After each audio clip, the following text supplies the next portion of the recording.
what do we really know scientifically. So how it all started. So like we, if we, just talk about the knowledge that we have scientifically. So we go back to Big Bang that happened, that occurred 13.8 billion years ago. Yeah. Then we had Earth, like maybe like 4 or 6 billion years ago, Somewhere around which there. doesn't mean too much to us. But then we had life on Earth, and then the first Homo sapien, the sort of like any fossils of Homo sapiens we had about like 300,000 years ago. Yeah, Right? could be. Yeah. So just tell us a bit about like a quick timeline of how it all started, because like I'm sure like not many people would have any idea. Like I didn't have much idea a few years ago. Yeah. Well, I think one of the things very important to certainly communicate about all of this is what we're dealing with is a best fit model, right? We're dealing with an explanation for the evidence that we've got. As we get more evidence, that explanation may change.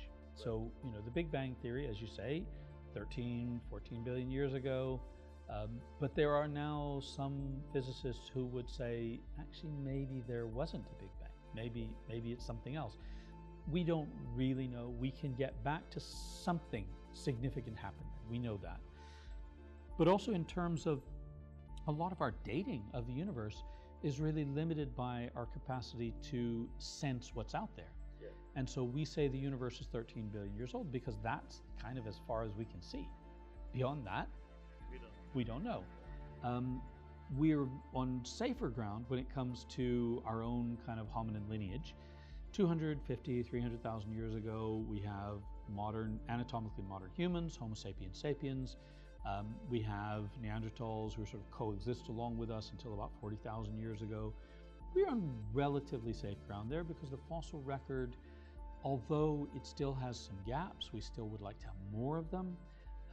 We have a pretty good fossil record of the last 200,000, 300,000 years.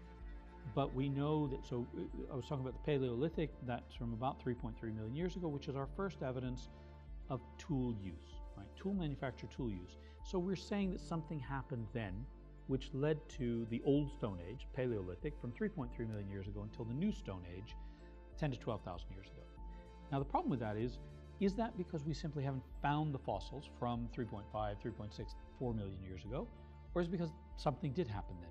And that we don't know. Like we recently discovered about Homo naledi. Yes. Who existed like 300,000 years ago, and they were like our closer cousins. Yeah.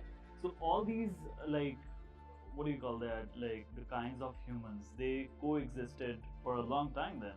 They did, and really until probably 25, 30,000 years ago, we had multiple lines of Homo, right? And now we've got our nearest non-human primate relatives, the pans and the pongos and the gorillas, so the chimpanzees, bonobos, orangutans, gorillas, they coexist with us, but they are under immense pressure, and sadly, I don't know that they will exist in the wild by the end of the century, right? So there is a real danger that we lose our wild ape non-human primates. Monkeys seem to be doing better. You go to Karachi, there's monkeys around, so there are other non-human primates that seem to be probably have a slightly more rosy, optimistic future, but many of them are under immense pressure. So how do we know all of this? Well, we know it from our fossil record. We know it. We can do now genomic analyses of extant primates that are alive today, and we can compare the genomes with humans, and we can see that, for example, chimpanzees and bonobos, they share roughly 99% of our DNA. So we are very, very close in some ways, but that 1% of change is huge. So that 1% is a big deal. We also have an awful lot of our DNA that we share with bananas and with tomatoes, and so it really doesn't mean much to say 60% or 70% of our DNA is overlapping, because an awful lot of our DNA is, we don't really know what purpose it serves. It's just DNA we've inherited from our past viral infections and past parasites. And so an awful lot of our DNA is, we used to call it junk DNA, we no longer call it junk DNA, but it's DNA that we don't serves a vital purpose for regulating the organism. We don't really know how or why.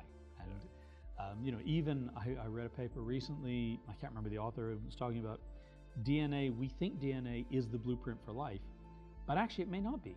It may simply be a byproduct of something else that is the blueprint of life. And that's where I think the evolutionary sciences are very powerful, but also very frustrating, that they're not giving you an answer, a definite answer for all time. They're giving you a best fit model for the available evidence.